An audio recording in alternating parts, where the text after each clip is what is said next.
think all set.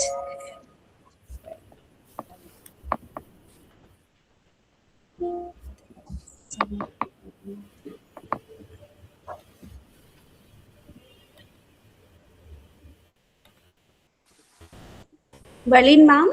Yeah, hi. Thank you for joining us.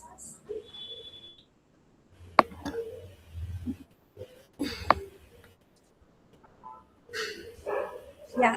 Hello. So, ma'am, can we begin the session? Okay, I hope our viewers are watching and we are audible. Just kindly confirm before we start the session. Yeah, I heard, I can see. Yeah, thank you so much. Thank you, everyone. So, I welcome our today's distinct speakers, honored guest, and expert scientist, and my dear audience participants. Good evening, everyone.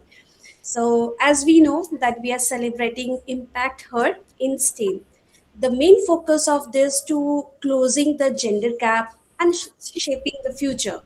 So, we are proudly celebrating Academy in our world distinct panel of global leaders who has joined going to share their experience, their vision, resilience, education, how they can transform STEM ecosystem worldwide. So briefing about Academy in our world was born in the year 2017 as a digital hub for aerospace enthusiasts. Today, aren't just another academy. We are the India's first private research and innovation hub. And we are being distinct recognized from the page of Gujarat Journal and to the screens of Republic News. Uh, this is all could have been achieved through our dedicated R&D sale, and we have been united powerhouse of researchers, scientists, and industrial mentors. So apart from that, as we are celebrating International Women and the Girl in Science, we bring together the voice and representing the academia, research, industry, policy, and leadership development. So, how we can close the gender gap in STEM requirements of multi-dimensional approaches. So, I'm privileged to invite all the panel members of today. So, kindly allow me to introduce our first uh, guest panel, Dr. Nikita Hari. She has been serving as an head of teaching and design support group at University of Oxford Department of Engineering Science. She is a recognized keynote speaker and also a policy consultant specializing in engineering education innovation. We heartily welcome you, ma'am. So thank you for being here today, ma'am. So next, I invite Krishna Bulachandani. She is a HSF fellow involved in high energy and astrophysics at Princeton.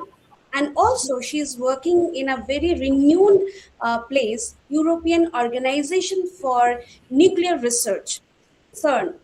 She's also contributed as a space medicine researcher and also a scientific developer in specializing AI and machine learning. I hope she will demonstrate how a woman can lead the most advanced and competitive scientific domain. So when it comes to AI and machine learning, which is one of the most trending, then I would like to I welcome Bula Chandrani, ma'am. Next, I would like to welcome Dr. Deepa Mitra, ma'am. She is one of the leadership mentor in the part of academics, and she has also shown her expertise in emotional and artificial intelligence. She is holding a certified through leadership and also specialized in HRM. I welcome you, ma'am, And thank you for being a part of today's panel discussion. Most welcome. Thank you. And I would like to introduce Miriklin the Tuklimia. She is been an award winner specialized in petroleum engineer, and she's also acted as a global chair for G100 engineering and energy sector. And not only that, being from petroleum engineer, she has been serving as an ambassador for Shakti Sat mission, which has been launching around 107 women has been launched the satellite. It's really a great mission. I think her journey will definitely reflect how one woman can turn setback the strength, influence policy, and also have a diverse field from petroleum to space, being an ambassador in this space. So again, I welcome ma'am, and I would like to welcome in his absence Angana Guha Roy Chaudhary. She will be joining shortly with us. She is a very vital industrialist and playing a very leadership role, acting as an assistant director general at Bengal Chamber of Commerce and Industry. So, with her words, with her positions, we can say how much her career holds, how policy, entrepreneurship, finance ecosystem play a vital role to maintain the sustainable opportunity for the women. So, understanding all the global and the women who are present in this panel member, the main aim of today's program is to the challenges or the stereotype persistence that the woman or a girl face in the technical field. The second objective to encourage young girls to see how a STEM not as a career but also can create a superpower to solve the global challenges. Because if we see the UNESCO statistics, uh, around 28% women are only under the STEM, 72 are in the male. So, how we can overcome these challenges? And the third, very importantly, the collaborate in a tangible ways to close the gender gap. Obviously it will not happen all of a sudden, but at least how extensively we can try to reduce the gender gap. These are the three objectives of today's session, and I think I have given a brief to our audience and brief to our panel members. So ladies and gentlemen, join us and join me to this heartfelt welcome to our wonderful panel members, whoever is with us. Once again, welcome, ma'am. So I think now we straight away can go for the Q&A. So dear panel members, so I'll be asking you the question and I will calling out the names. So we would like to hear some insights about that. So the first I would like to call Nikita ma'am. Ma'am, are you ready? Sure. Yeah. So first, I would like to know from your experience at the University of Oxford, what does the closing the gender gap in STEM looks like a practice, or how it is like a vision or a policy, obviously, and what you see in day to day in academics and research empowerment. Can you please enlighten about this fact? Absolutely. Thank you for that kind introduction, Dr. Dara. So, before I begin, just to give the audience a quick snapshot of the broad landscape I operate in, I'd say I work across what I would call the 6 Ps: the pedagogy, practice, products, processes, policy, and people. So, if I look back at my journey from the classrooms in India to the National Institute of Technology, where my career kickstarted, to the PhD at Cambridge, where the intersectional journey began with working on applying artificial intelligence in power electronics application, co-founding two educational tech startups, and then now as the head of teaching and research design at the Department of Engineering Science, working at the intersection of pedagogy, policy, and practice. So, at all junctions, I would say, and working across different sectors of academia, industry, policy, global edtech initiatives, Right. there are gender gap that has been across 25 years of what I've seen.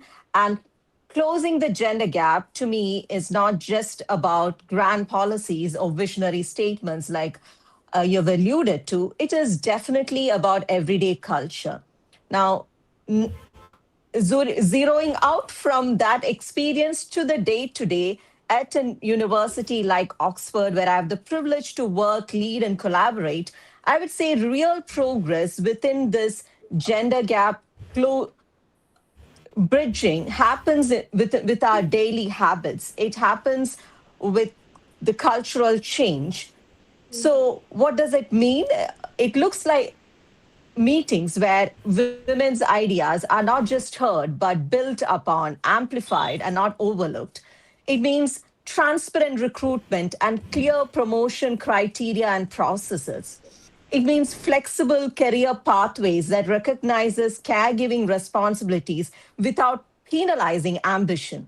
So when flexible career pathways acknowledge that life and leadership can coexist, and finally, to me, it means senior leaders actively sponsoring and not just mentoring women. So, supporting women in science within the landscape in which I am operating, to me, means creating spaces where they can lead, question, that's very important, and thrive, not just once a year. Or not just for the optics of policy or to meet certain demands of the institutions, but it has to happen every day. So I'd conclude by saying that it should, in practice, be acknowledged and accepted that inclusion is not just an initiative and it's not just a slogan. It is a systems everyday approach, and it has to be a habit embedded into daily life. And changing policies and therefore systems requires changes in not just minds, but therefore hearts, right? So I would say it is very much about changing hearts and minds and not just processes and systems. Yeah. So nicely stated, like day to day, we can bring out these challenges, right? Thank you so much, ma'am, for this wonderful insights. Now we will move back to our next candidate, Krishna Bulachandrani, ma'am. So, you have been working in CERN and the medical, nuclear physics, right? So, it is mostly people thought like it is a male dominant, area or the field. From your journey from Princeton to nuclear physics, what are the barriers or you have seen or persisted like for being a woman, how they have dismantled and how you have sorted back to the right place? So can you just enlighten about this thing? Yeah. Thank you for the kind interruption, first of all. So I think I would say the astrophysics and particle physics and nuclear science. So these ecosystem within a science that historically had a very few women, right, entering into such STEM training overall. So this was, I think, this wasn't about now we see that ability or interest. It was more about, I would say, access. Like who was exposed early to this research career, who had mentors guiding them into these frontier questions, and who saw like themselves already popping to these spaces. So I think over time, what I have also seen, I'm in a very early in my research journey. So as a participation across the STEM has been diversified, and these frontiers now have begun to reflect that broader change. We are seeing that in research as well nowadays. And from my experience, I would say even at a very early stage of my journey, I've been able to observe this evolution in practice. So I would say I've seen more interdisciplinary openness nowadays. There are more intentional mentorship structure that are coming out from everywhere in the world, and there is a growing awareness. So that inclusion isn't like it becomes an individual responsibility, but it is something that is being shaped by institutions and the research culture that has been growing now. Right. And one thing I would say is something that really stood out for me is how much the visibility and continuity that is mattering nowadays. So when women see others contributing meaningfully, so even when they are still learning, finding their footing, so it's quite the kind of lower the psychological barriers to entering and staying in this field. So I think I would end with what I've till now observed. It's more on a research culture than a policy alone, and it is ultimately coming to kind of shaping who feels they belong and also who feels confident enough to continue. Okay. I think with this, I have one another relevant questions for that. Like as you know, as you have said, like women are doing at certain extent, but as you know, women as a teacher, as a mentor, as a researcher, they are being undergoing so many unseen domestic and emotional labor, right? So, and they're being jungled with lot of multiple responsibilities. So can you just insight them like how they can do time management? And there are a lot of discriminations happening between the female and male. So how they can overcome? Just a few words if we can enlighten with that. Definitely. I think one that would have a lot of transferable skills to start with.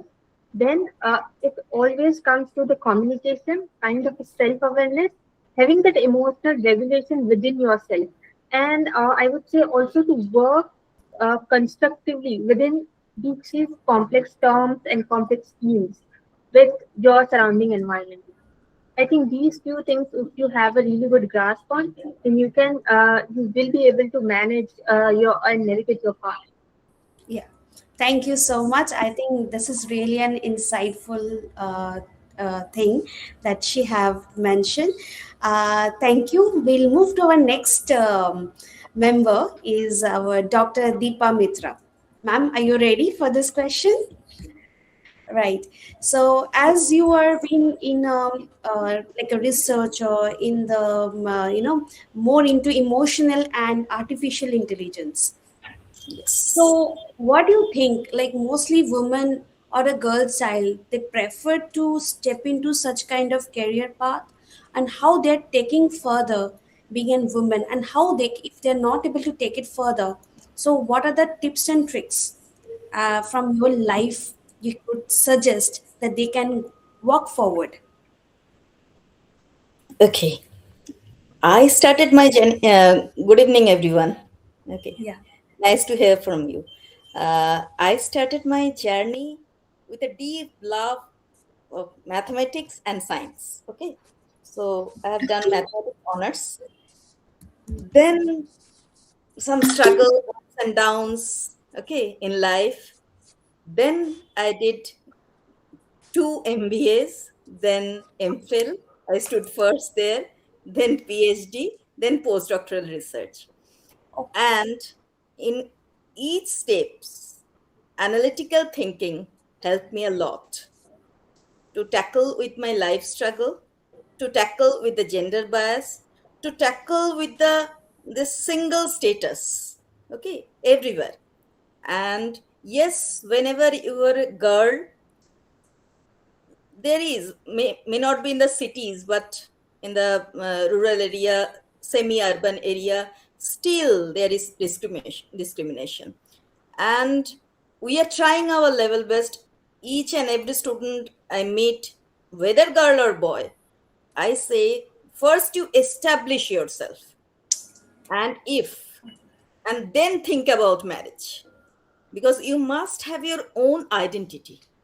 That's the first thing. And for this, to make your own identity, emotional intelligence is must. You know, previously in our age, we used to talk about IQ. Yeah. Okay. Intelligence was the most important thing. But with high IQ, one may not be successful. But with moderate IQ, high EQ, there is a 100% guarantee that the person will be successful. Because you have to manage people with empathy. We have to perceive emotion of other people. We have to understand our own emotion. We have to manage our own emotion, isn't it? And empathy is must. You have to understand people and people skill, emotional intelligence, time management, as ma'am was talking about time management. Yes, very, very important. And whatever they are doing, whoever is sitting over there, I don't know about, but I must tell them that whatever you are doing, don't go, always follow the ethical part. Ethical leadership is the must. You should follow that. And there will be obstacle in life. There will be. And here I want to quote Rabindranath, Yeah. my favorite. Because of Rabindranath, because of my parent support, and because of Almighty, I think that all obstacles were the opportunities. So I want to quote Rabindranath, বন্ধ দুয়ার দেখলে বলে অমনি কি তুই আসবি চলে তোরে বারে বারে ঠেলতে হবে দুয়ার খুলবে না তা বলে ভাবনা করা চলবে না you have to try, you have to try and try, at last there will be success. So that's all from my I side. think wonderfully quoted, and it means I think you have defined it very nicely.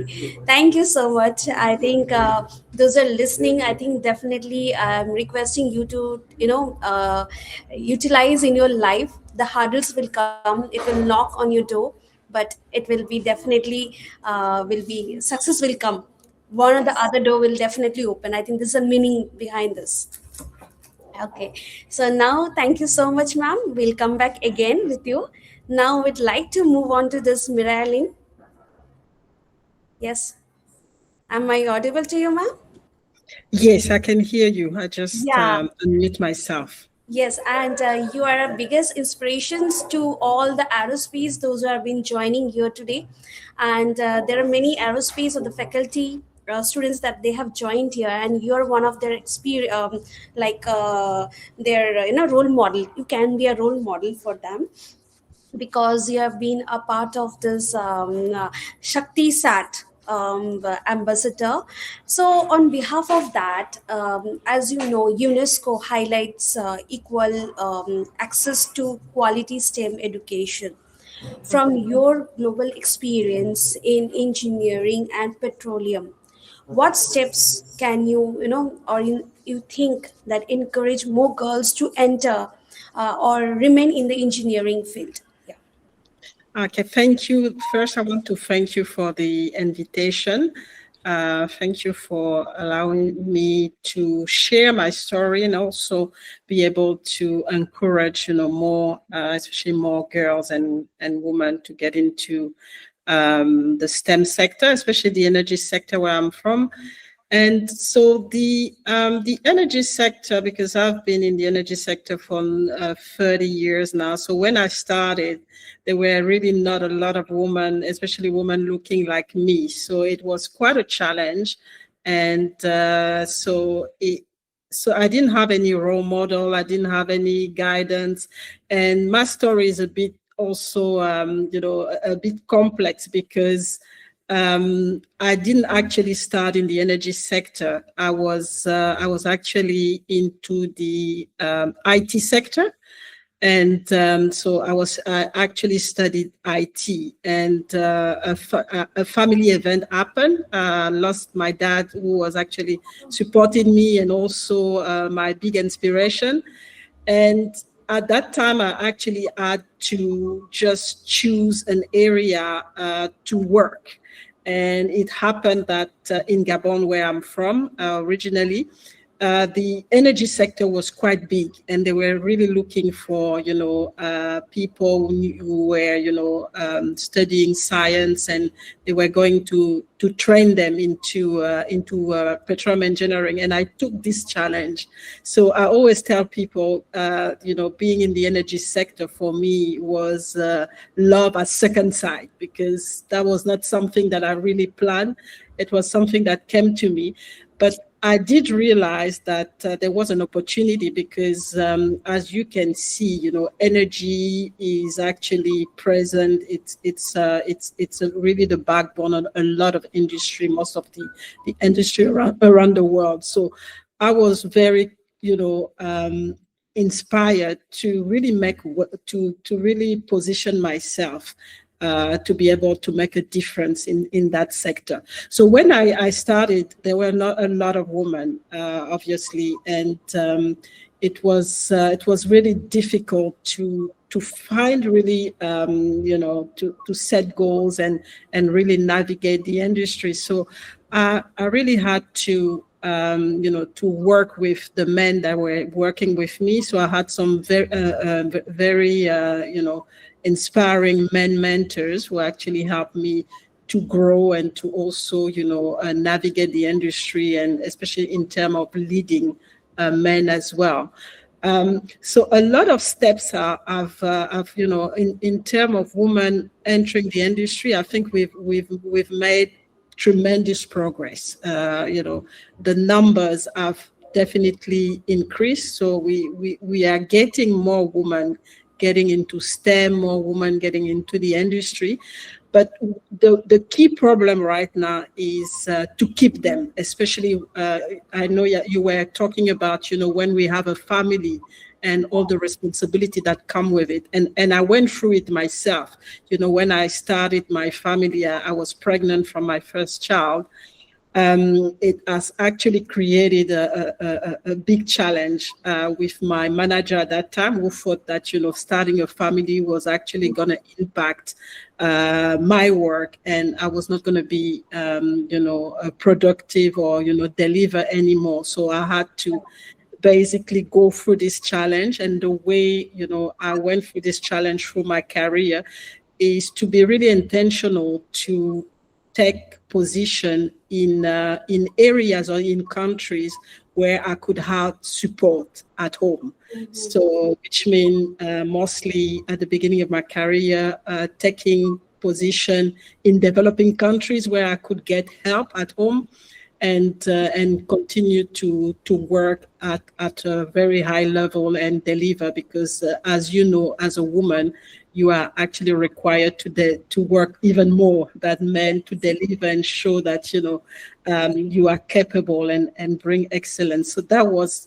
really the strategy from now. So we have this, what we call the leaky pipeline. That's how we call it. Women who are in the industry really, do well, and then when they start their families, there's no flexibility, and they leave the industry and do something else. So I think the first thing is to really work at the policy level to create flexibility for women, especially women who want to start families and also be in the industry, because it's been a big challenge right now to retain the woman when they start their families. So that's one thing. The next thing is really working, and that's what I've been doing, the last 10 years, working on woman mindset, because sometimes the real enemy is actually woman. We are our own real enemy. Why am I saying that? Is because I've seen very, excellent women, very smart women miss opportunities because they didn't actually ask or raise their hands, and they got pushed back, and men that were actually less qualified, because they were able to raise their hand, because they were confident that they could get those opportunities. They got the opportunity, and they end up, most of the women end up frustrated, and they leave the industry. So it is important that women understand that as they go into this male-dominated environment, yes, they might be a minority, but they have to go with the belief that they are a professional at the same level, and whatever challenges they get, they just have the most important thing is to deliver excellence and to continue to grow. So you have to continue to learn and try to be the best, because then that's the language that the men are gonna talk with you, and they will actually try to see the value of bringing not only more women, especially at the highest level, because Right. that's where we're trying to really push everything. Yes, we are at the lower level, but we want more women at the management level, leadership level in those male-dominated environments. So a lot, I mean, there's still a lot to be done, but I think the policies are the key thing to create the flexibility for women so that they can continue, in the industry when they start their families. The making sure women understand that they have to create their own path in a way, take control of their career, even if the barrier is that this environment is male dominated, really pushing and making sure they are visible, because the visibility is very important, and also making sure that they get mentors. It can be women or men, preferably men if they struggle, so that they can get some feedback and get some coaching to be able to know how to manage, especially if when they come into a leadership position where they have to manage men, really, understand how they function and how, the impact that they need to create to be able to deliver at the highest level. Right. I think one of the key point, I think the policy and balancing, it's really difficult, as we have asked to Balachandari ma'am, that how being a woman we are being tied up with so many things, right? Mm-hmm. You have gone through it. It's really, and I think Deepa ma'am has nicely mentioned one thing, like problem will come, emotional intelligence. I think you have really applied, so that you have withstand, you have holded this position, I believe. So Mm-hmm. hats off to you, and we'll get back to another question. Meanwhile, we'll see for Angana ma'am. Ma'am, are you there? Yes, I am. I know it's a bit inconvenient for you, but can you, I can talk if it is Yeah, yeah, convenient yeah, to you. yeah, yeah. It's fine, ma'am. Thank you so Yeah. much for being with us, and even with a busy schedule, you have been, came up with this event. So we'll not make it much complicated. It's very simple, as you are from finance and management background. So as we know, mostly STEM, like being a woman or being a girl, very few students they prefer on STEM role. But you are from this management sector, so what do you think, like what kind of policy that you can introduce in the industry, or what are the things that you have faced that this policy will be definitely helpful for women for their well-being? Can you just enlighten on this part? Yeah, sure. So I work with Chamber of Commerce, the Bengal Chamber of Commerce in industry. So what we understand, seeing what happens in the industry. Of course, we now find more women participation in technology or IT related industry. So that comes under STEM. But however, if you kind of compare, maybe in the brick and mortar industry, we'll find lesser participation of women. And all these things have direct relation of I mean, the career opportunities have direct relation of what they choose to study when they are in their plus two or in their graduation or in their post graduation. Now, from policy perspective, I believe it is there are one policy, one level of policy is from the organization side. Those are individual corporate policies. The other level of policy is from the at government level, which may have some impact at the social level. Like In this budget, you will probably you have heard that the Honorable Finance Minister has mentioned Yeah. that for encourage more women in higher education, Yeah. they'll be putting up more hostels in districts. Yes, so these are some of kind of these examples of some of the policies at government level which have impact at social level. Now, from corporate level, for large industries, it is combination of resources and vision. Resources means for any to implement anything you need resources, right? And of course then that has to match align with your vision.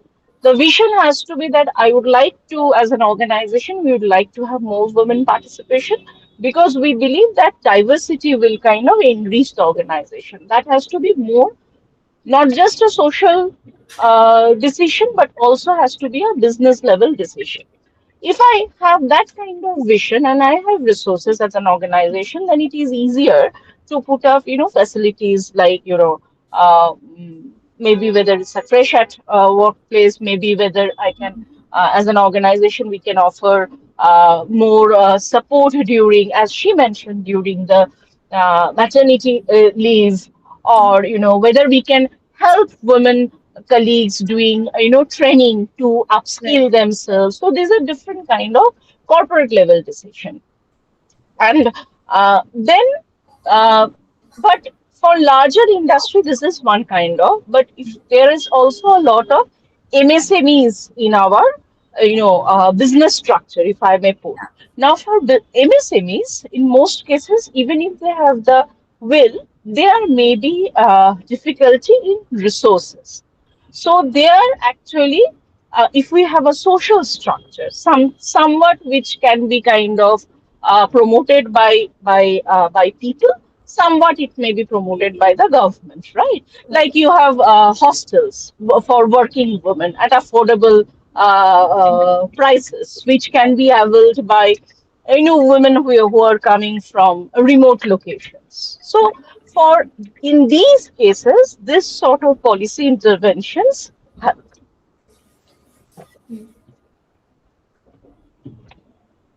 Yeah. Yes. Okay. I have a similar kind of question. Nowadays, mostly government are looking the woman or the girl child to move towards entrepreneurship. So, what do you think? What will be the first baby step that we can take or take a leadership?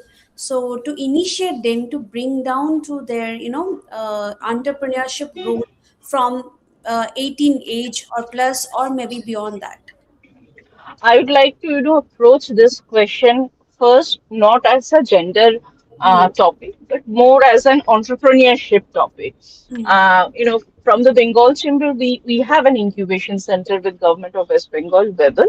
So we do mentor startups, and the potential ones are connected with finances and other stakeholders.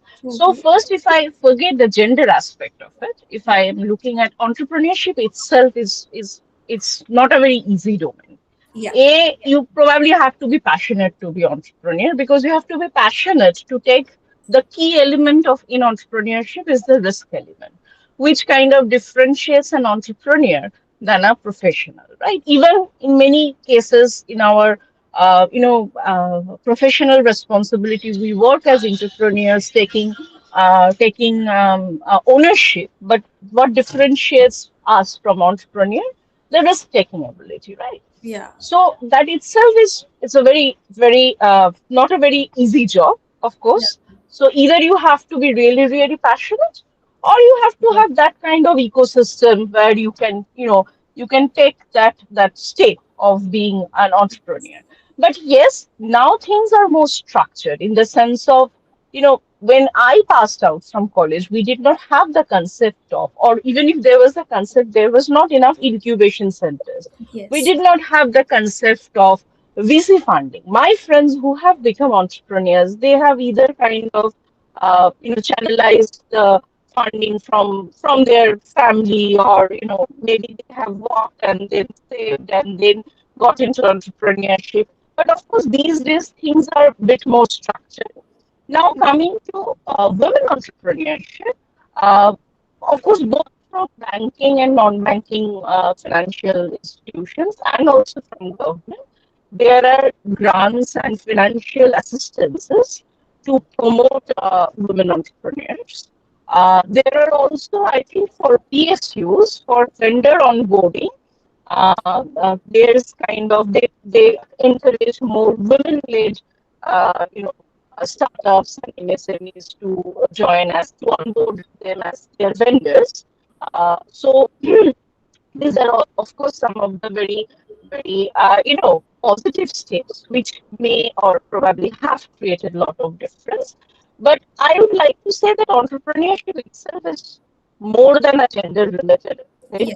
But of course, the other aspects of gender, like if you're a woman, if you're having a family, it is doubly more kind of difficult, managing your family, keeping your financial stability, and taking financial risks by getting into entrepreneurship, right? So Yeah. at that point of time, the financial empowerment which would have empowered you otherwise in your life, you are kind of taking risk on that. That is not easy. That's true. Yeah. Yeah. Thank you, ma'am, for an wonderful insights. We'll get back to you once again. Now we'll Thank you. move to the same question to Nikita, ma'am. Ma'am, as you have been, expertise in the role of academics and under the educator sectors. So, what advice you would like to give to an early career woman or as a early career women researchers aspiring them to go for any kind of leadership roles in academia or research governance? Yeah. Thank you for that. And it's wonderful to hear from the brilliant co-panelist I have here. Obviously, I do not want to repeat what has already been mentioned. And I would say to those young people who are starting out there to understand that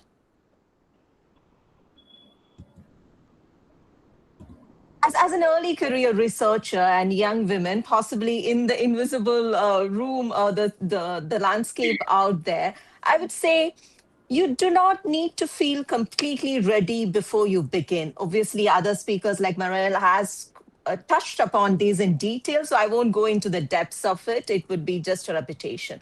So let me paraphrase it by saying you do not need to feel completely ready before you begin, and you do not need to be the loudest voice to be impactful. So, and you do not need anyone's permission to aspire to leadership. Again, Dr. Mitra has already pointed this out. I think the first step is always to ensure you build depth in your expertise.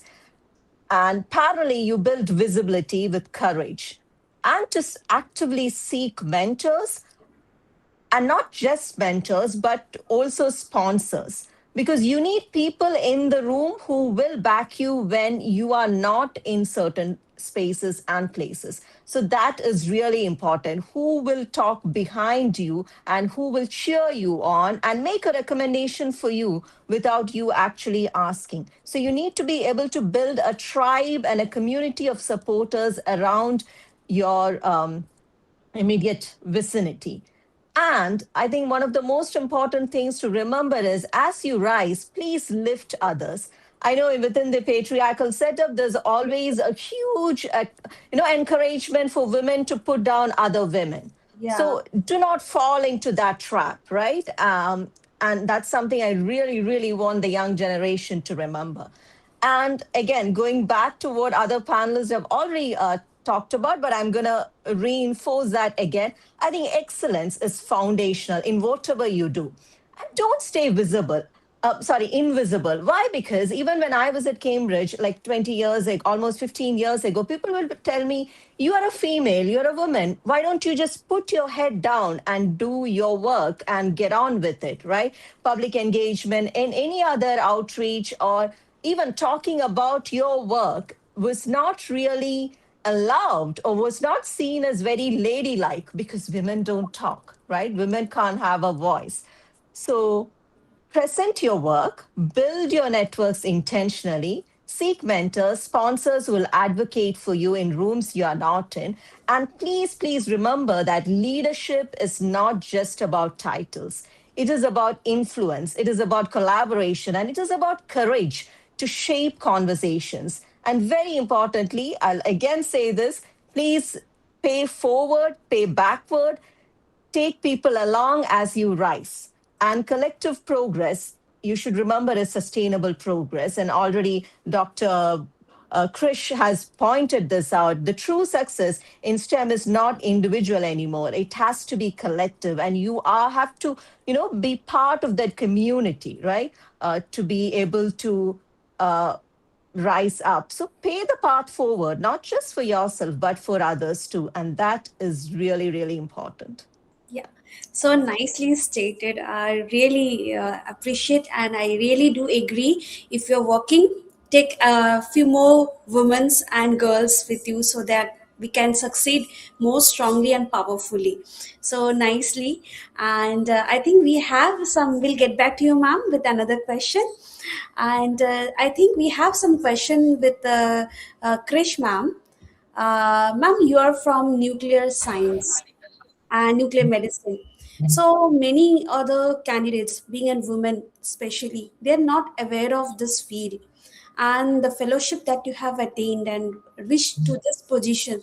Can you enlighten that what are the positive pathway and gateway that they can walk through to this path?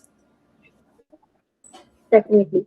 So I think I would start with one intersections of the field. So nowadays, um, just take as a space medicine or maybe astrobiology, such space sciences. So intersection of fields nowadays are becoming more particularly inclusive entry points for anyone. So they will allow you to develop parallel skill across various domains. So you won't have to force any early commitment to any kind of identity. So you can work across the domains. What I have found from my experience is most complex problems, especially those related to the, let's say, physics, nuclear science, because I'm coming from that domain, or a human space flight, they are benefiting from blended perspective.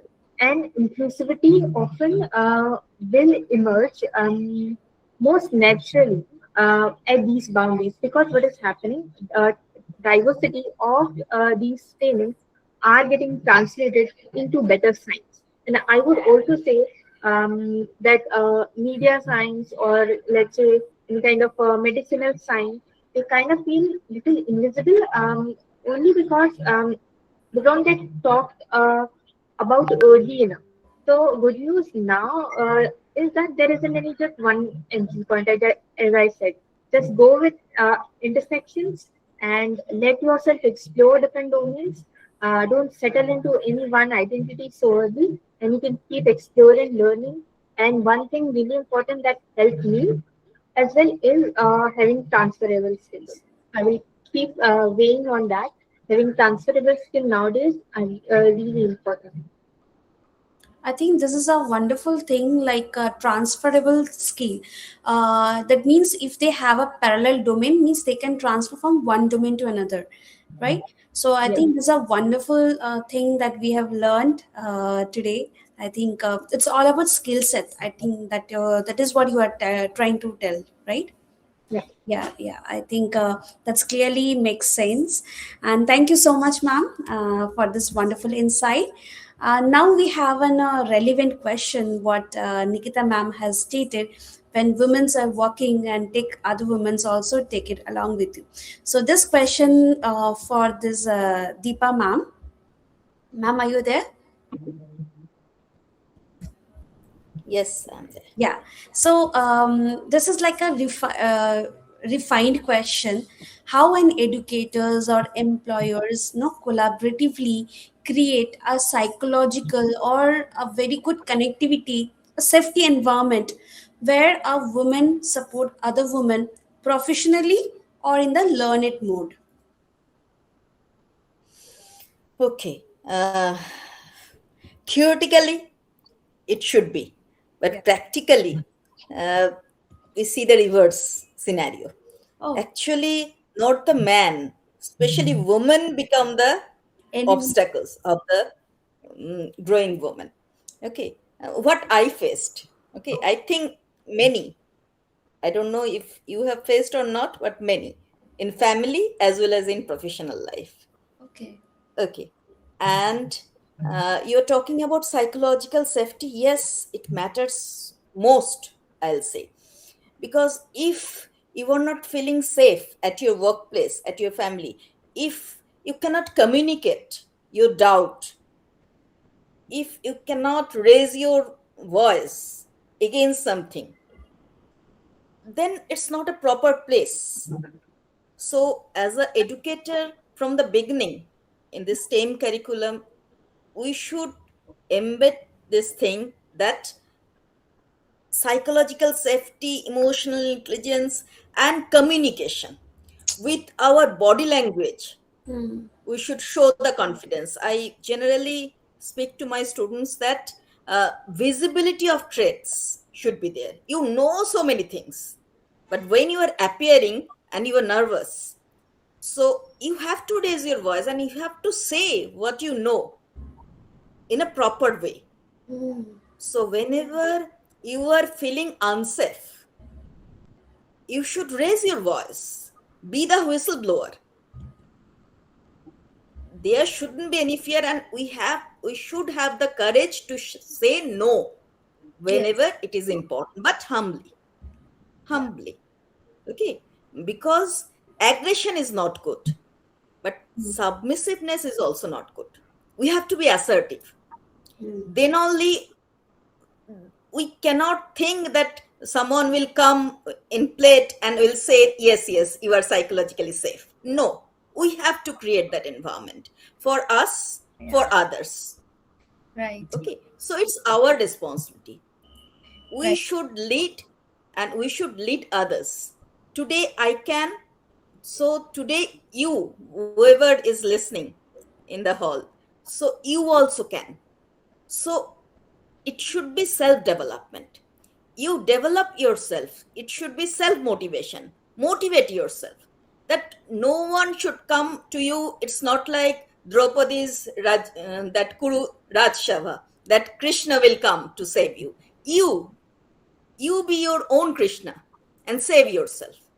So psychological safety should come from within. Yeah. No one can hurt me. Okay. And if something is coming, we shouldn't take it personally. Yeah. It's our workplace. We'll listen to it. Okay, forget. And we have to balance our work life with personal life. Being a family person, it's very difficult, as ma'ams were saying that yes, it's very difficult with so much complication at workplace. When you are coming back and our son is waiting for mama with smiling face, we have to transform into mama at that time. That time we are not that complicated person. Okay, so that transformation should come automatically, and we can be the person who can be psychologically safe for ourselves. Okay, so it's our duty. No one will be there to create that safe environment. Right. Okay, that's all from my Yeah, side. so nicely stated. And I think our next question goes to Miraline. So I think we will have a similar, like, kind of question to her. And whatever you have said, I think we have a question to her is that how, being a woman, we have a lot of ups and downs in our life, balancing the family, being a motherhood, and taking care of lots of other professional, personal responsibilities. So, how to balance all the things in the platter, and how you have experienced? We would like to know your how you have balanced everything. What are the ups and downs, or what are the strategies that you have approached? Yeah. Please kindly unmute. Yeah. Yeah. It's really a great question because, balancing between, especially when you have you have high professional ambition and also want to have a family. It's always been, one of the big challenge for women. So one of the things that I really wanted to to point out again, and thank you, Mrs. Depa, is the first thing is really to believe in yourself. So you have to really believe in yourself, believe that you're capable of managing your career, but also having the family. And the next big thing is being able to delegate, because sometimes that's the problem for us women. We want to be superwoman, do everything, be the best wife, the best mom, the best. It's okay if in one area we're lagging behind, and if we really fall short, get an opportunity to delegate. And I mentioned to you that for me, the strategy was, because I really wanted to push my career, but also wanted a family. The strategy was to take jobs in area where I could actually have the support. So which means, having someone to help with the children if I go to work, and have this support, so that I don't end up completely overwhelmed so far. And then the other thing is also the communication. Sometimes if we really overwhelm, even at work, we can actually explain that to our colleagues, to our counterpart, because sometimes we tend to say, okay, because it's personal, we will not bring it into the office. But that's part of us. If we're not balanced, it's going to have an impact on our work. So it is important to really have those conversations as well with, the colleagues of the leaders, especially, to make them understand what's going on, what are the limitations, and if, a solution can be taken, that can be a win-win situation for us, and also for our employer, our manager. So, but I think sometimes we're so scared to initiate those conversations, and it can really backlash, because we will end up completely overwhelmed, and we will lose on everywhere, at work, at home, and it's going to be a disaster. So I think those are the things that we should really pay attention to. And also, what I was, one thing is also to work smart. Sometimes, we don't have to, go to an extent where we have to completely exhaust ourselves. Yeah. And it is actually a link to also what I mentioned, the delegation. You don't have to do everything. You need to know what is important for you, what you can manage in a certain, that will help you to manage your time better, and the rest you just, either you leave it or you delegate to someone else. And that's, I think that's the most important thing. And it is also important for us as women, as we work, especially working in a male-dominated environment, to actually help each other, to come into maybe create a group where we know that we can support each other when we need it, and really work together to push the everybody, and support everybody. Right. I think truly said, communication is the one of the key, and if you can't just be straight and give the responsibility to someone and make a big peer group, I think sometimes in life it's very hard to decide in some positions. I think we can take a further this question to Angana ma'am. Ma'am, are you there? Yeah. Yeah, I think you are being in a very good leadership position. So there are a lot of challenges you might face, that decision making skill, what to be taken in the right, yes, which one is a priority, which is the importance, which is the urgency, family, workplace. So what kind of suggestions do you state to our women out there, how to prioritize this our work? I'll kind of take a few steps back and kind of give a background of myself. I got married when I was 23, just after doing my post graduation, and I got into formal job after 1 year of my marriage. So 2008 Jan I got married, and 2009 Jan I started working. Our kind of job from the very beginning, it was a very demanding job in the from the perspective that the working hours were stretched. Sometimes your schedule is not in your hand, like it happened today. Though I was well prepared, kept my laptop ready for this, but I had to step out for a meeting, and that's why in between I had to join it from the car. So this kind of thing we have to more or less juggle all the time. So this juggling now, it is not always work versus work, it is always also work versus family. And even if it is work versus work, then it is actually adding to your schedule, right? Your work is piling up, right? Yeah. Anyway, so I think the way I look at 2009 I got married, and 2010 December, 2008 I got married, 2009 I started the job in January, and 2010 December my daughter was born. So I think I have never been apologetic about delegating my responsibilities at home. Yes, I have been lucky that I have got family support. I have both from in-law and from my parents' side. I have been privileged that I could hire help. Of course, so everyone may not be in the same position. But yes, I had those privileges, but I have never been apologetic about it. Number one. Number two, both to myself and to my daughter, I have never, tried to create an image of, as she mentioned, that a superpower, a superwoman. I'm a human being. I have my limitations. What I do, I try my best to do. Not I do everything very well, and I accept that.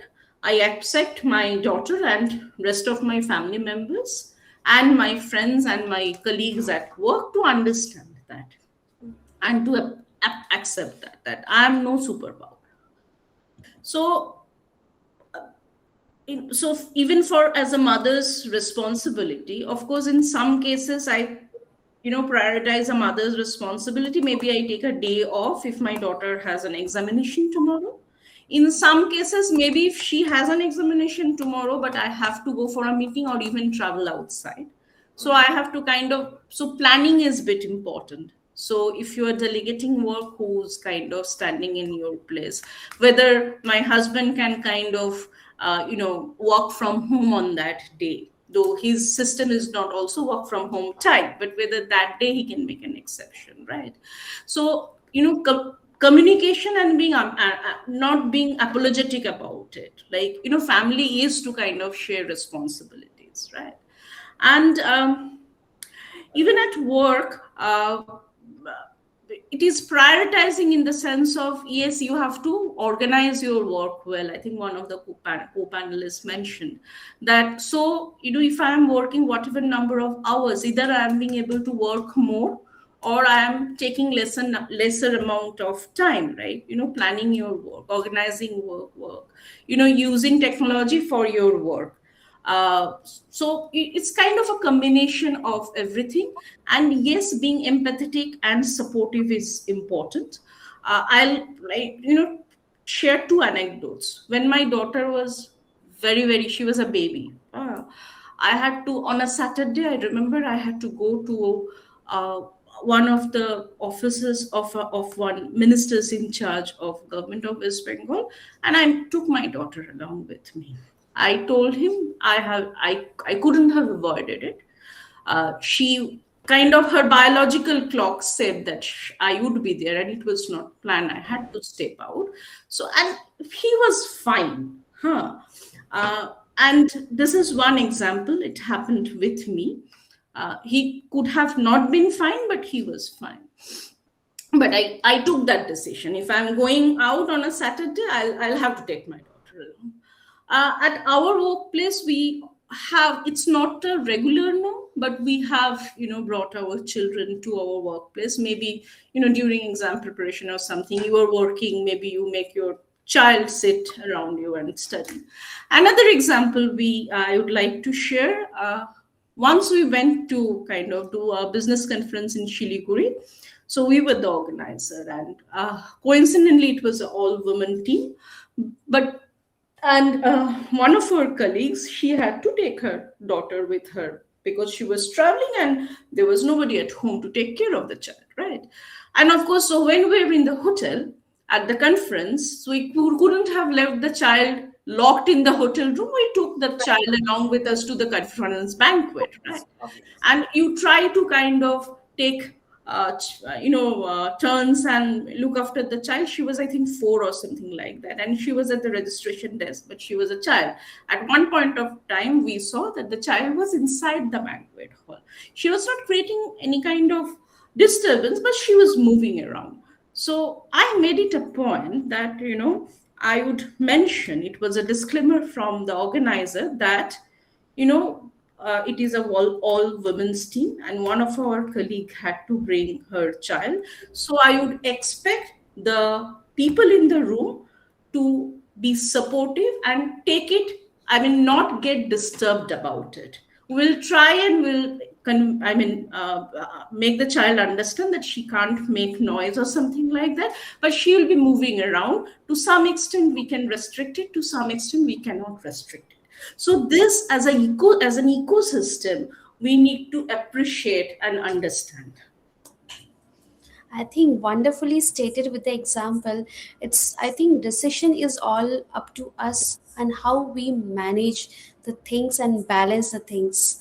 I think what are the points like all the panel members have said. I think once we jot down, I think if all women we work on that, I think we can bring our life much more easier and more we can balance it more effectively, I think. So I will come to an very end of this some of the few questions. Ma'am, I would like to continue this question from you. Can you share some of the failures in your life that happen on your career, or some of the very great achievements being in women perspective? Me? Yeah. So I'll take up I won't say, I don't know whether it is a failure or not, but but now when I look back, I'm 41 now. Even maybe, couple of years back, I was very emotionally attached. I think Ms. Mitra was mentioning it.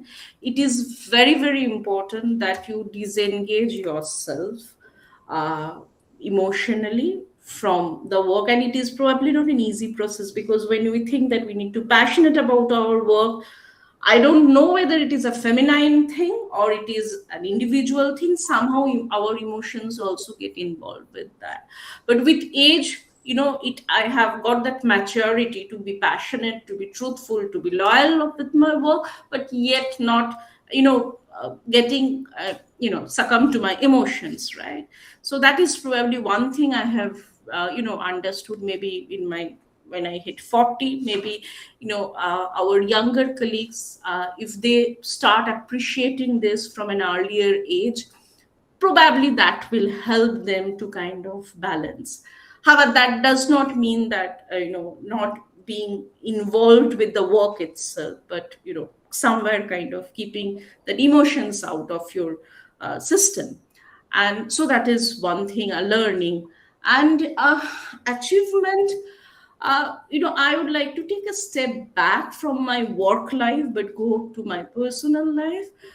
So I'm a mountain lover. I do trekking from standard 8. I've been doing trekking and hiking. So I got the opportunity of doing, Everest Base Camp. And that was, if you ask me at any interview or ever if I'm asked, somehow that is my highest achievement. I still refer to that. So Everest is 8848 meter. We went up to base camp is 53 6.4 meter, and we went up to 550 meter to a place called Kalapathar. Yeah. Okay. So it is not just the height I'm talking about, by the the endurance that helped me to kind of recognize myself, to push myself. So it was a personal journey, but that has shaped me A as a person, and B has also enriched me as a professional. Wonderful, wonderful. I think this is really, I think, very catchy and truly remarkable, I can Thank say. you. Yeah. And I think that we can go back to Dr. Mitra ma'am. I think, please, we would like to hear some of the achievements and setbacks that as of now. Yeah. Yes, if you're talking about failure, my marriage is a big failure. Okay. I gave three chances. Okay. Whenever he apologized, I thought, okay, just like film, everything will get changed. I said, okay, let's start again. Again, there is a problem. Actually, there is problem in mind, psychological problem. Okay. Again, after some time, and when three times it's happening now, so it's affecting my child. His childhood is affecting in a what I say. So after some time I understood it's not going to be all right anymore. So I have to take a step. I have to stop it for the sake of my child. So I stopped.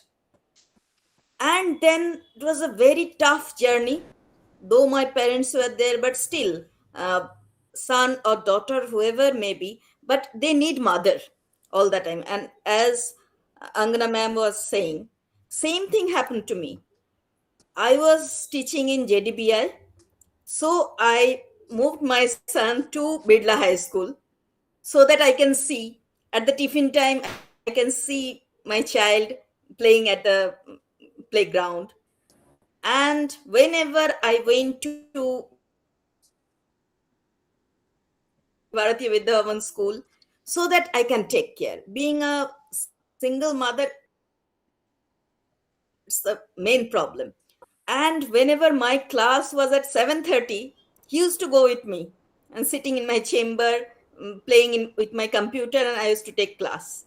And his time was 10:30. So at 10:30, he used to go. At the time of tiffin, he again come back, Mama, 10 rupees, please. So, or coming with something like that. So with some chit chat, and he goes. So it's for a mother, we have to play so many types of role. And I can still recall that there was a time when my mother was sick, and at that time my son is about to sit for board exam. At that time my husband was creating again communication and some problem, so I was mentally too much disturbance was at my workplace also. So four ways the arrows were coming, just like Vishwa, we can say. But I have to manage everything. And as I said, it's self motivation. And thanks to Almighty, I managed everything. And right now, that I can say that my achievement, my son is doing MBBS. Oh. And I'm teaching. I wrote 25 books. And I'm trying to give my level best to all the women who are suffering with such problems, and the students who are not suffering but giving a proactive action so that they don't suffer, making their mind rock solid so that these kind of problems they shouldn't face. Gender biasness to all, that problems may come, don't make your dream irrational. Create a smart goal. Don't dream big that some filmy person will come and he or she will understand me very well. May not. You have to tackle everything, and you have to ready for each and every situation in your life, and be positive.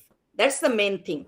I usually say in my class that when there is a half filled glass of water, be positive, think it is half filled, not half empty.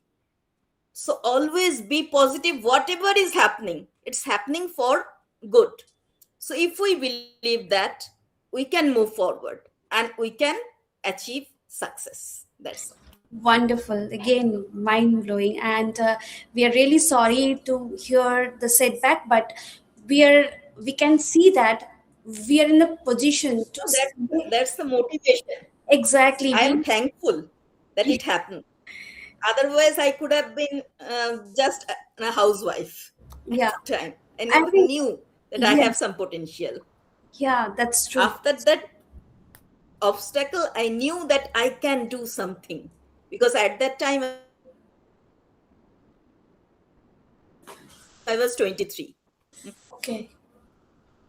I think you have rightly said, and there are so many women out there. They are suppressing their sorrows. They're suppressing their failures. They are unable to spill it out. So I think once we spill it out, the emotions and the setbacks, I think that is one of the way that you can bring a positive thing in your life.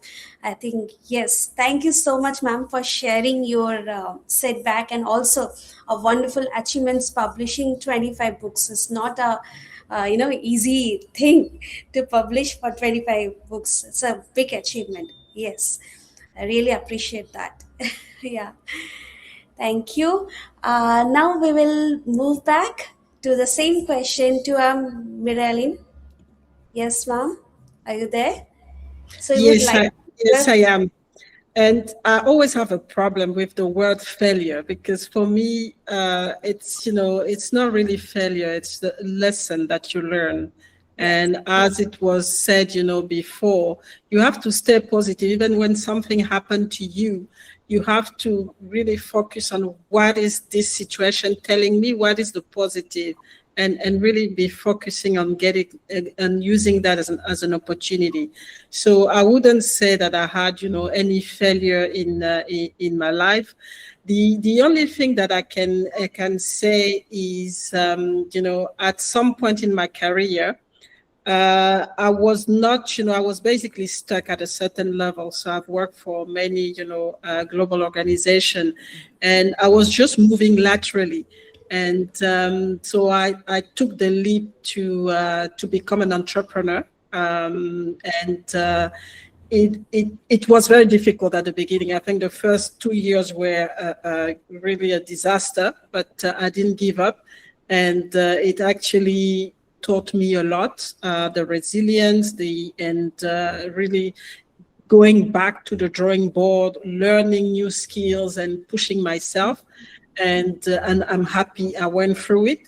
And it has actually opened door to, more opportunity, especially global opportunity, and really putting me in a position where I could actually share my story and also help more women as well. So having the flexibility to do that as well. So in a way, it was really hard, I must say. You want to give up, but at the end of the day, it was a blessing in disguise to basically take a step back to go higher. And that's really the blessing that I had. And I really want to encourage women and whoever is listening. One of the panelists was saying, don't dream big, dream big, dream really big. You have to be scared by your dreams, because that's what's going to really, get you going forward. Otherwise, you're just gonna, you're just gonna give up if your dream is small, and then you don't really reach it. For you, it's going to be okay. I don't have anything else to do, so I'm just going to stop. So I think I would rather say dream big. But it comes with, a lot of resilience, a lot of work, and we be a long life learning. You don't have enough of the learning. You have to continue to grow, especially for us women. We always in a position, especially when we work in male-dominated environment, to prove that we can deliver. And that's why I'm really, focused on excellence and making sure that, I believe in myself and create an impact wherever I am. Yeah, wonderful. It's a really inspirational words that we got, and those who are the, I think, women out there planning to be an entrepreneur. I think, as I think Angana ma'am said, it's having, when we step into this entrepreneurship, the first factor they should keep is a risk. But that Mm-hmm. doesn't mean that you will avoid, to dream big. So if you're aiming for it, go for it and achieve it. Wonderful. Wonderful. So thank you so much. And now we'll move to Nikita ma'am. Would like to hear from you, ma'am. Am I taking the same question? Yes. Yes, yes. Same Um, question. Setback and okay. So yeah, definitely. In the interest of time, I'll keep this hopefully crisp.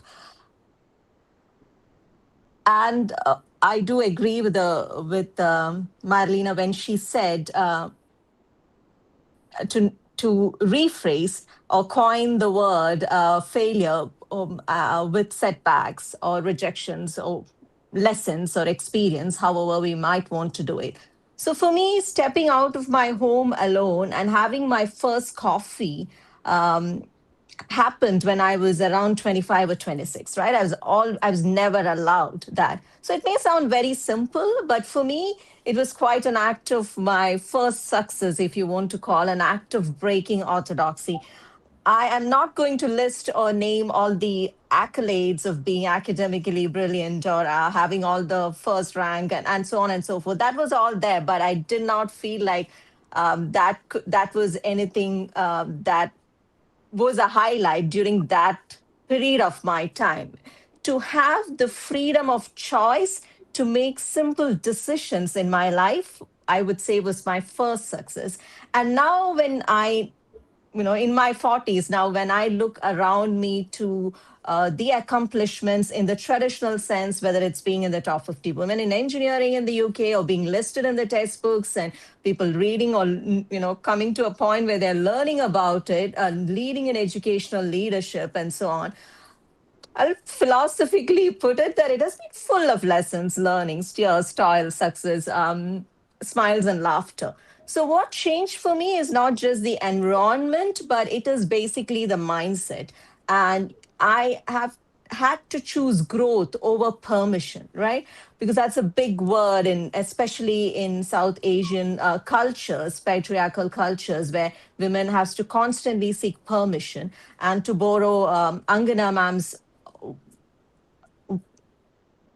I think she very eloquently drew our attention to apology. And I think that's very, very important. So I'd say you have to be unapologetically ambitious, and you have to be, and I was able to choose balance on my own terms. So those are, I think, my big successes looking back, is that at this point in time, I can say I've been unapologetically ambitious and I've chosen balance on my terms, and that I am comfortable in acknowledging what I don't have, what I might have not achieved along the way, and to redefine success beyond societal expectations of what a woman should or shouldn't do, or be or shouldn't be. So, having that identity and voice created in the course of your journey is what I would term as my biggest achievement. wonderfully stated. Wonderfully. I got good spam in my things. It's truly like, I don't know how to state. I'm really enjoying. I didn't expect it. Like, kind of this kind of conversation will happen, and when I don't know how all the other panel members are having it. When we hear, we actually, I think that today's session is more like a learning session. When we go through your experience, everyone's experience, how being a woman and positions, leaderships, educator, how our life journey is completely different. Our mindsets, everyone's mindset is completely different. But when we hear from everyone's thought processes, amazing. I really, with the live I'm telling, I'm really enjoying this session. Okay, thank you so much, ma'am, for sharing your insights. Thank you, thank you. And we'll move back to Baluchandrani, ma'am. Yeah, ma'am, would like to hear your setbacks and your achievements. What you feel about it? Yeah. Um, I think I'm very early in my work years or research year to see all this, but I think I would share a really personal learning that I recently, in a few years, I have experienced. In recent years, I had a difficult period of health issues, physical, mental, and I was not working as fast paced as I used to. So my learnings, my working, the way I used to manage pressures, everything felt unsettling. So because that is something that I always relied on, consistency and momentum. And suddenly everything is gone. I was like I didn't even knew who I was anymore. But I think I would just um, focus on a point for being positive. So that's what helped me as well. I think my mom was a really strong pillar of strength for me, and she had consciously put this every time I was having those negative thoughts that what was happening, what is this, how will I know now? It's like at every negative thought, we saying, start thinking about positive direction to that. And that in few months became a reflective action as well. So anytime I get some negative thoughts, I suddenly like immediately replace it with the um, positive thought, and that itself, which was seeming like that this was like an end of a path, became a turning point, and that changed my perspective on how I see myself, how I see workings and learnings. So I started paying attention to this new structure that I was having, how to learn in a different way that I was not used to, and most focused on a long-term resilience. And this I also saw later in the research as well. I've also been involved in a neuroplasticity research. So it is possible to rewire your brain, rewire those habits just by being consistent in any of the habits or any of the thought process of yours. And because I've seen it in myself and also it has been proven in scientific research. So I think I would say this to anyone who is going through tough times, that just one positive sentence or a thought in you, just keep feeding that to yourself every second, and it will become like a way of life for you. And then I got to test the same, my strength that I was gaining back slowly, slowly into analog medium. So I deliberately chose the one which was giving me solo experience. I was like, this would be a good time to also see my own resilience in surviving such an extreme environment, which also required a calm decision making, self regulation, and which would make me overwhelmed from what I was experiencing.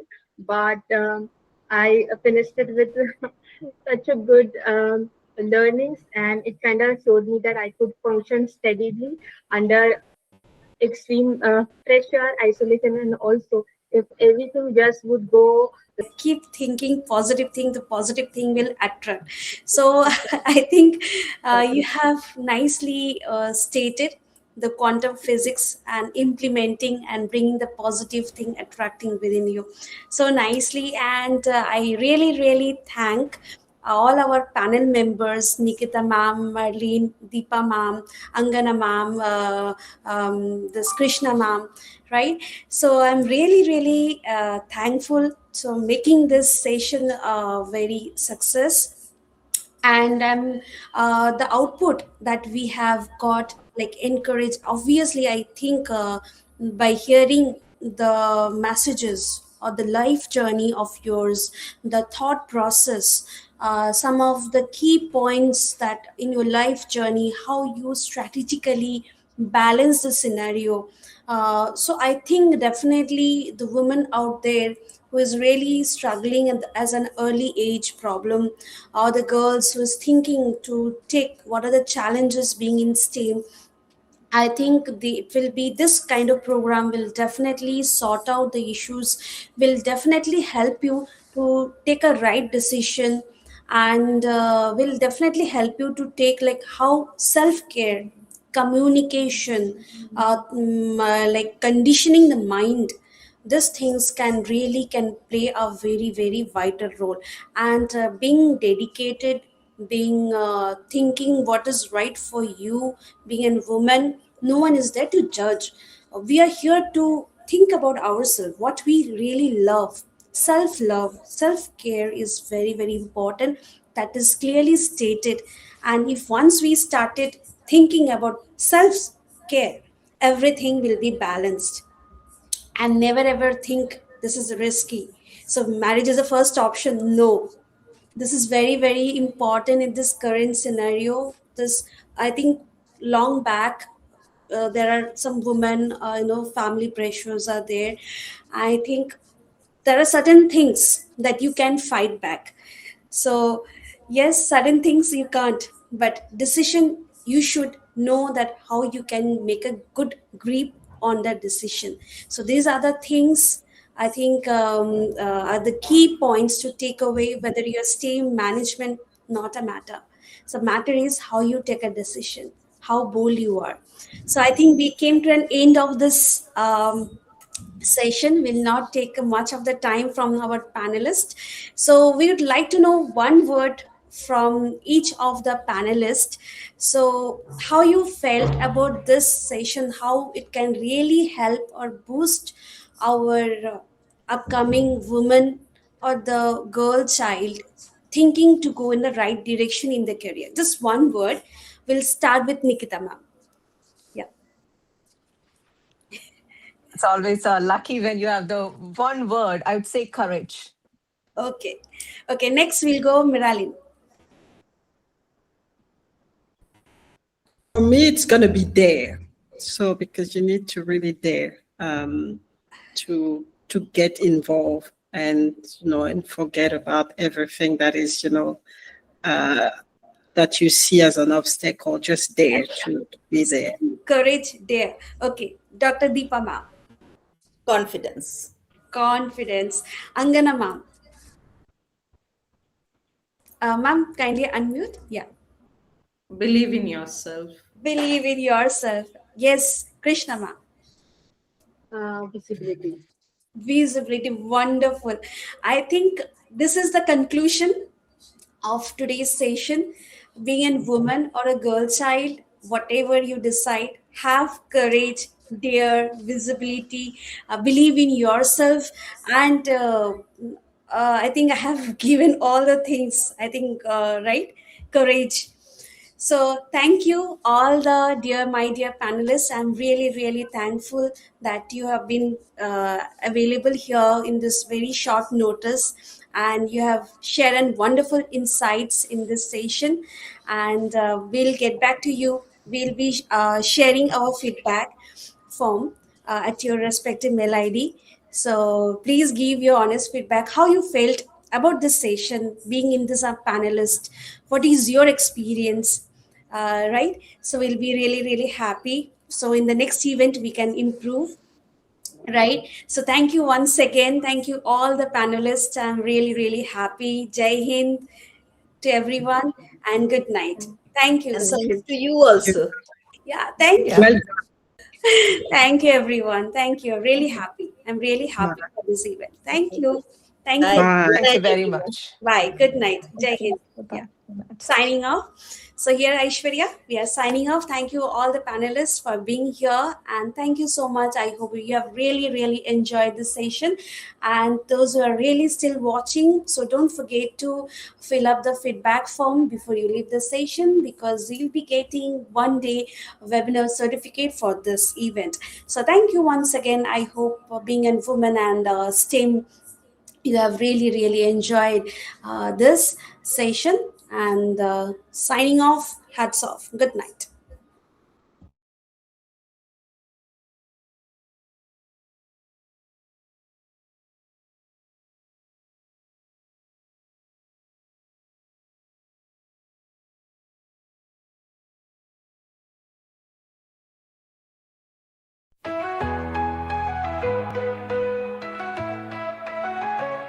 In halls of knowledge, bold and bright, stands Innova World, a guiding light. With wisdom vast and skills untold, they shape the future, brave and bold.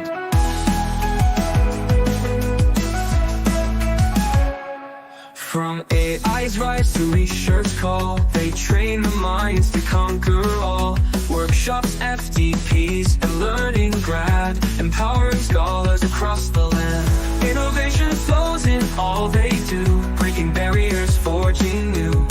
A legacy of growth and cheer, Academy Innova World leads the frontier.